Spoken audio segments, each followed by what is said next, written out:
नमो नमः। कक्षा 10वीं के सामाजिक विज्ञान के कालखंड में सभी भैया बहनों का स्वागत है। आज हम पढ़ेंगे भूमि संसाधन। भूमि हमारे लिए महत्वपूर्ण संसाधन है। भूमि का उपयोग हम कृषि, पशुपालन, उत्खनन, उद्योग, यातायात, बसाहट आदि के लिए करते हैं। भूमि किसकी है, उसका उपयोग उचित, न्याय संगत और टिकाऊ कैसे हो, उसको हम हानि और ह्रास से कैसे बचाएं, इस पर गहरे चिंतन और समझ बनाने की ज़रूरत है। तो आज जो टॉपिक है भूमि संसाधन के अंतर्गत भूमि उपयोग।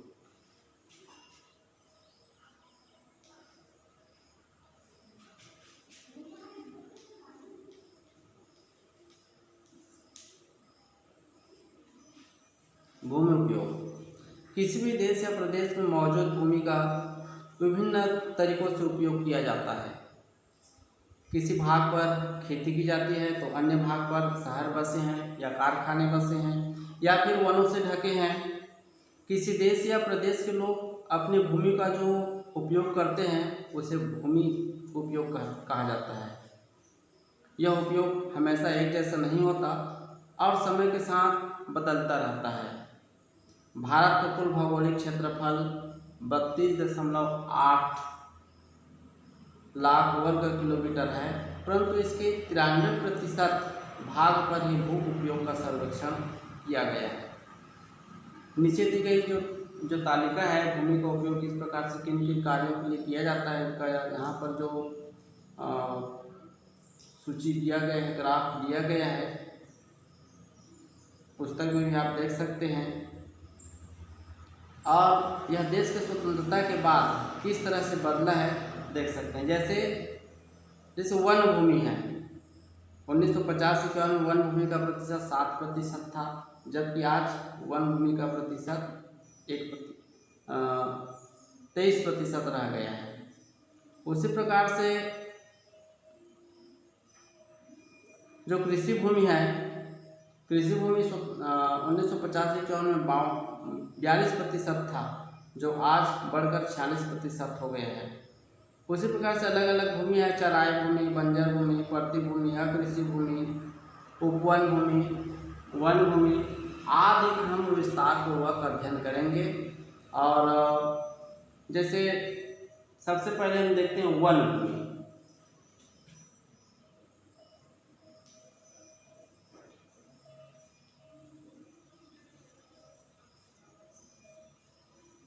वन भूमि, इस भूमि में वनस्पतियों की प्रचुरता वाले क्षेत्र सम्मिलित हैं, जिसे वन कहा जाता है।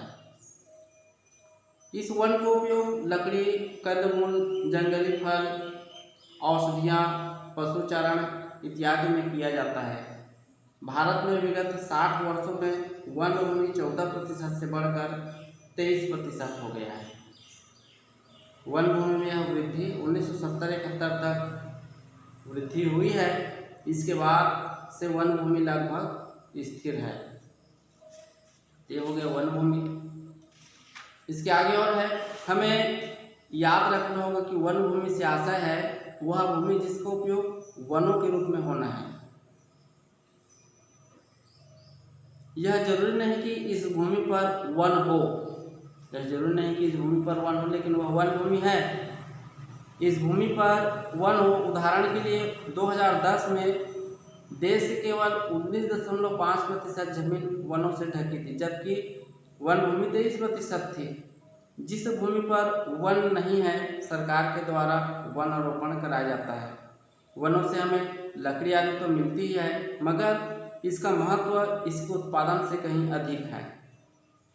वनों की एक विशेषता है कि ये वायुमंडल से कार्बन डाइऑक्साइड का अवशोषण कर ऑक्सीजन का उत्सर्जन करते हैं।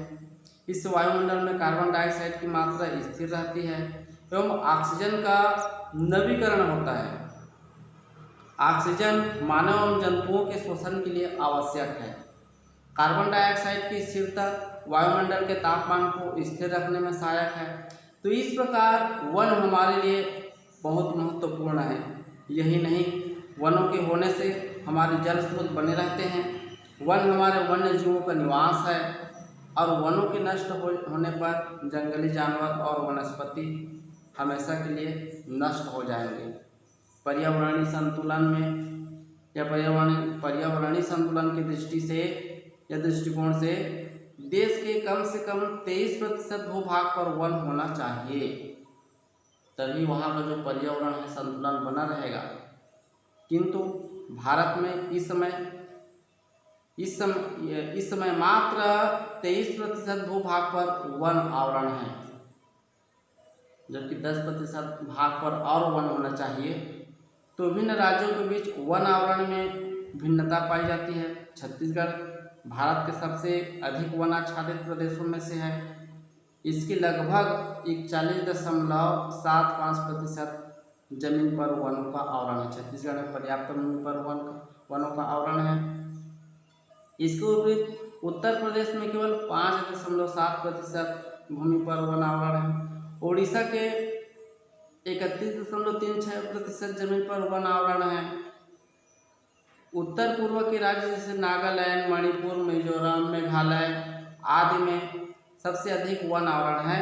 लगभग 70 से 83% भागों पर यहाँ वन आवरण का क्षेत्र है, जो जैसे हमारे देश के जो पूर्व राज्य नागालैंड, मणिपुर, मिजोरम, मेघालय आदि राज्य है, उसके 70 से 23% भूमि पर वन आवरण है। जबकि सभी राज्यों में इस प्रकार नहीं है। उत्तर प्रदेश, पंजाब, हरियाणा आदि राज्यों में बहुत कम वन आवरण है। तो ये हो गया वन भूमि। दूसरा है उपवन भूमि।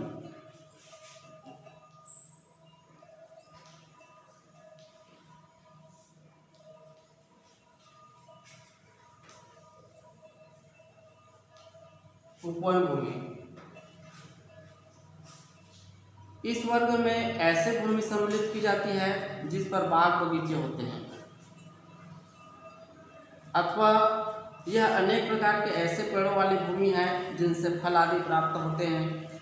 भारत में पिछले 60 वर्षों में बगीचों के पेड़ों को काटकर इस भूमि को कृषि एवं अन्य उपयोग में लिया गया है। इस कारण विगत 60 वर्षों में यह 7% से कम होकर मात्र 1% तक रह गई है।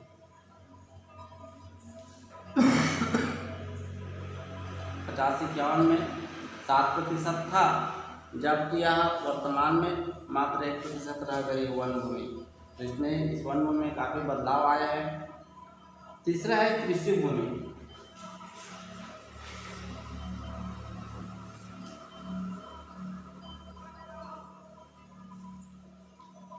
कृषि भूमि हमारे देश के विशाल भाग पर खेती होती है, अधिकांश भागों पर खेती होती है। यह हमारे अधिकांश लोगों को रोजगार उपलब्ध कराता है। कृषि भूमि से ही हमें अनाज प्राप्त होता है और उद्योगों को कच्चा माल भी प्राप्त होता है। भारत में 50 से 51 में 42% भाग पर कृषि भूमि थी। हमारे देश के लगभग 42% भाग पर 1950 से 51 में कृषि भूमि थी, जो आज के समय में 46% रह गया है, 40% हो गया है। कृषि भूमि का विस्तार 1970 से लगभग स्थिर है। सिंचाई के विस्तार के कारण उसी जमीन पर 2 या 3 फसलें ली जा रही हैं, लेकिन भारत के केवल 38.75% कृषि भूमि सिंचित है और उसी पर एक से अधिक फसलें या फसल ली जा सकती हैं। अगला है अकृषि भूमि।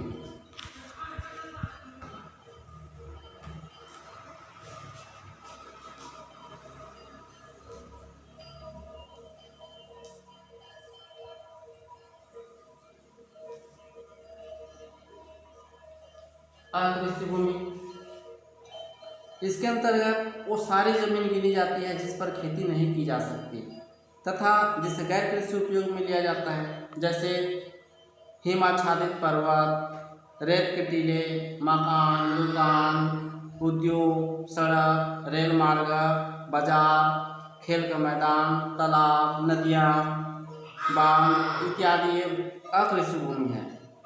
विगत वर्षों में औद्योगिकीकरण, नगरीकरण एवं यातायात में वृद्धि के कारण अकृषि भूमि का तेजी से विस्तार हुआ है। और राष्ट्रीय भूमि का उपयोग में 1950 और 2010 के बीच इसका अनुपात 4% से 9% हो गया है। आज अकृषि कार्यों में जैसे औद्योगिकीकरण, नगरीकरण इत्यादि में कृषि भूमि को अधिग्रहण करने की मांग की जा रही है। किस तरह की कृषि भूमि का उपयोग इस प्रकार बदला जाए कि किसानों को इसके लिए उचित मुआवजा मिले, इस पर आज गहन विवाद चल रहा है।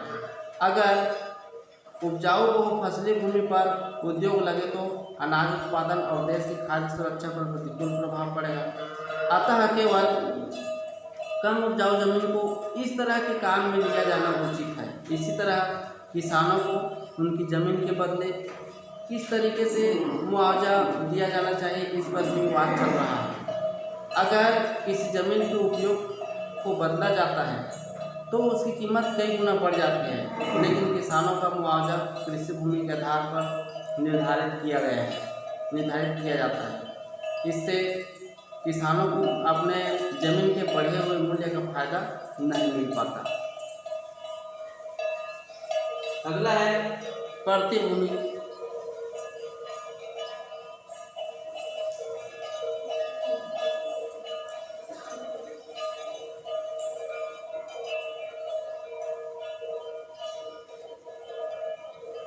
पड़ती भूमि अक्सर किसान कमज़ोर ज़मीन को पड़ती छोड़ देते हैं, जिसमें फसल उत्पादन नहीं होता, जो भूमि फसल के लिए उपयोग में नहीं होता। ऐसी जो कमज़ोर भूमि को पड़ती छोड़ देते हैं ताकि ज़मीन की उर्वरता पुनः स्थापित हो। पड़ती भूमि के दो भाग हो सकते हैं, वर्तमान पड़ती भूमि और पुरानी पड़ती भूमि। वर्तमान पड़ती भूमि जो केवल 1 वर्ष के लिए भूमि को पड़ती छोड़ा जाता है। 1 वर्ष के लिए भूमि को 1 वर्ष के लिए पड़ती छोड़ने पर उसमें ह्यूमस की मात्रा में वृद्धि होती है, जिससे उसकी उर्वरक क्षमता बढ़ जाती है, यानी उर्वरता बढ़ जाती है। पुरानी पड़ती भूमि जो 1 से अधिक वर्षों से पड़ती है और पुरानी पड़ती भूमि पर कृषि का विस्तार नहीं होने के कारण यह बंजर भूमि में परिवर्तित हो जाएगी। तो भारत में आज लगभग 8% जमीन पड़ती भूमि है। अगला है बंजर भूमि।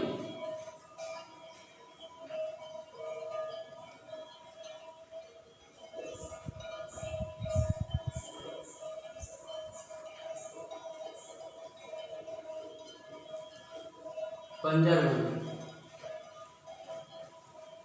इसमें 2 प्रकार की भूमि सम्मिलित है।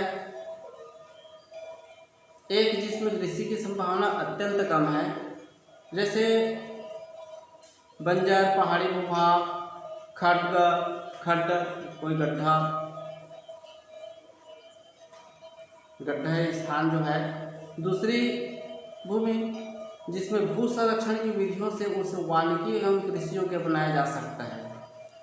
इसमें कुछ ऐसी भूमि भी है जिसमें पहले कृषि की जाती थी किंतु अब बंजर हो गई है। तो बढ़ती जनसंख्या के कारण या बढ़ती जनसंख्या के भरण पोषण के लिए इसका विकास किया जा सकता है।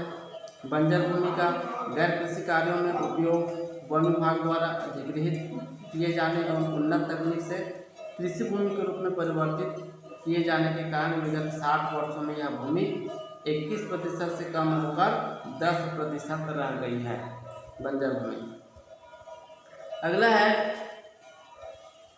7वां चराई भूमि।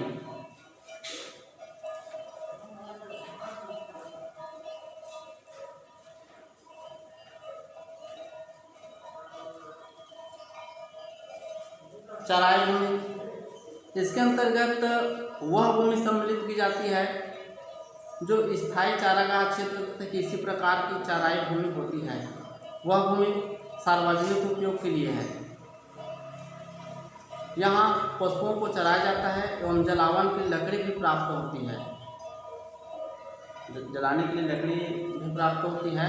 तो भारत में 1950-51 से 1970-71 में इसमें वृद्धि हुई चराई भूमि में, किंतु विगत 40 वर्षों में इसमें कमी आ रही है।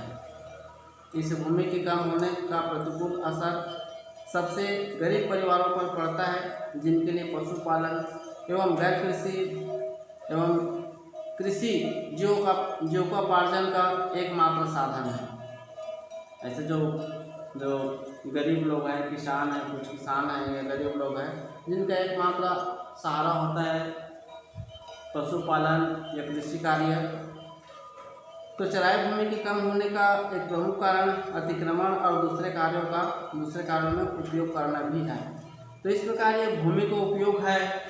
7 प्रकार से भूमि का उपयोग, अलग अलग देशों में अलग अलग प्रकार से भूमि का उपयोग होता है, लेकिन हमारे देश में इस प्रकार से भूमि का उपयोग होता है। पहला वन भूमि, कृषि भूमि, अकृषि भूमि, पट्टी भूमि, बंजर भूमि और चराई भूमि।